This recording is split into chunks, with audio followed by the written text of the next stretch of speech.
సర్వలోకములకు వెళ్ళండి, సర్వ సృష్టికి సువార్తను ప్రకటించండి. ఎవరు నమ్ముకుంటారో వారికి మోక్షం ఉంటుంది, నమ్మని వారికి నరకం ఉంటుంది అని చెప్పమన్నారు ప్రభువు యేసుక్రీస్తే. అందుకు ఏ భేదము లేదు. అందరూ పాపము చేసి దేవుడు అనుగ్రహించిన మహిమను పొందలేకపోతున్నాం మనము. కనుక అందుకు పాపం వలన వచ్చి జీతము మరణము, అయితే నిత్య నరకం ఉంది మనకు.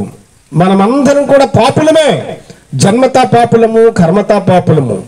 అయితే ఆ పాపం వలన మనకి మానవుడికి వస్తున్న జీతం ఏంటంటే మరణం. ఏదో ఒక రోజు మనము మరణించక తప్పదు. ఈ భూమి మీద ఉన్న ప్రతి ఒక్క మనిషి కూడా, ప్రతి మానవుడు కూడా మరణించక తప్పదు.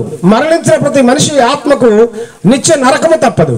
అందుకు ఆ మరణము నుండి నరకం నుంచి తప్పించబడాలంటే ప్రభువైన యేసుక్రీస్తు 2024 సంవత్సరాల క్రితంగా ఈ భూమి మీదకి ఆయన మనిషి రూపంలో ఈ లోకానికి వచ్చి 3.5 సంవత్సరాలు ఇక్కడ జీవించి మనందరూ చేతులతో చేసిన పాపముల కోసం ఆయన చేతుల మేకులు, మనందరూ కాళ్ళతో చేసిన పాపముల కోసం ఆయన కాళ్ళ మేకులు, మనందరూ తలతో చేసిన పాపపు తలంపుల నిమిత్తమై ఆయన తలలో ముండ్ల కిరీటం పెట్టబడి యేసుక్రీస్తు కోసం, మన కోసం ఆయన అడ్డగొక్కర్ర తిన్నగొక్కర్ర మీద ఆయన తన రక్తమంతా కార్చి ప్రాణం పెట్టి ఆయన చనిపోయి సమాధి చేయబడ్డారు. ఆయన సమాధి చేయబడి 3వ దినమున మృత్యుంజయుడై తిరిగి లేచారు. ఆయన లేచి ఆయన చాలా మంది శిష్యులకు, పరిశుద్ధులకు కనిపించి ఆయన వెళ్తూ వెళ్తూ ఒక మాట చెప్తున్నారు. ఆ మాటే ఈరోజు మీ గ్రామంలో ప్రకటిస్తున్న సువార్త.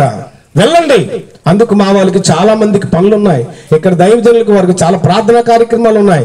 అయినా కానీ ఇంత భారాన్ని పిల్లరా ప్రతి ఒక్క దైవజనుడు, ప్రతి ఒక్క దేవుని బిడ్డలు భారంతో మీ గ్రామంలోనికి స్వార్థ ప్రకటించడానికి వచ్చాం. అంతే తప్ప మిమ్మల్ని మీ దగ్గర నుంచి ఏదో ఆశించడానికి, లేకపోతే మిమ్మల్ని ఏదో విమర్శించడానికో, మీకంటే మేము గొప్పలమని, తెలివైనమని చెప్పుకోవడానికో అయితే మేము రాలేదు. కానీ మనందరిని సృష్టించిన సృష్టికర్త అయిన దేవాది దేవుడిని, ఆ సృష్టికర్తని మాత్రం ఆయన పుట్టారు, ఆయన మన కోసం ఈ లోకంలో జీవించారు, కొన్ని అద్భుతాలు చేశారు, మన కోసం శ్రమను అనుభవించారు, చనిపోయారు, తిరిగి లేచారు, పరలోక రాజ్యానికి వెళ్తూ ఉన్నారు.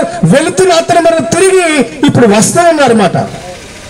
అందుకు మనందరం కూడా ఆయనని దేవుడని, రక్షకుడని నమ్మితే ఈ లోకం మనం విడిచిపెట్టిన తర్వాత మనకు నిత్య జీవం ఉంది. కనుక అక్కడ చాలా సంతోషం, ఆనందం అన్నమాట పిల్లరా.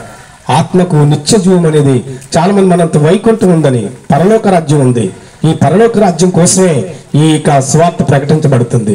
కాబట్టి నా ప్రియ తల్లి, ఓ సహోదరి, సహోదరుడా, ఓ అమ్మా, అయ్యా, కనుక ఈరోజు ఇంట్లో రేపొద్దున మంటిలా ఈ మీ జీవితం నాది నీటి మీద బుడగ లాంటిది, గాలి పట్టడం లాంటిది. కనుక గ్యారంటీ లేదు ఈ జీవితానికి.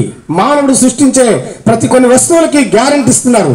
ఆ షాపులోకి వెళ్తే ఇది 3 సంవత్సరాల గ్యారంటీ, 6 సంవత్సరాల గ్యారంటీ. ఈ ఫ్యాను, ఈ ఫ్రిడ్జ్, ఈ టీవీ, ఈ ఏసీ, ఇది గ్యారంటీ ఇస్తారు. కానీ మనకైతే గ్యారంటీ లేదు. అందుకు నా ప్రియ తల్లి, గ్యారంటీ లేని ఈ జీవితానికి ఈ పొద్దు మంటిలా, రేపొద్దున్న ఈ పొద్దు ఇంట్లో, రేపొద్దు మంటిలా. కాబట్టి ఇదే అనుకోని మిక్కుల దినం. రేపన్నది నీది, నాది కాదు. ఈ రోజు మేము వచ్చాం, ఒకవేళ నువ్వు ఉండొచ్చు తల్లి, రేపు నువ్వు ఉండనా మేము రాకపోవచ్చు, ఒకవేళ మేము వచ్చినా నువ్వు ఉండకపోవచ్చు. ఇది అనుకోని సమయం కనుక రండి, ఆలస్యం చేయకుండా ప్రభువుని నిజరక్షంగా తెలుసుకోండి. మతం కాదు ఇది, మార్గం.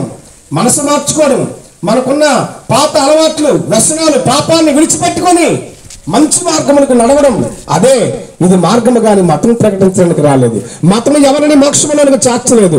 మతము ఎవరిని మార్చదు. కనుక మతమునందు సంతోషించేవాడు దేవుడు కాదు. కాబట్టి ప్రభు నమ్మండి. ఇంకా ప్రభు కోసం తెలుసుకోవాలనుకుంటే చచ్చి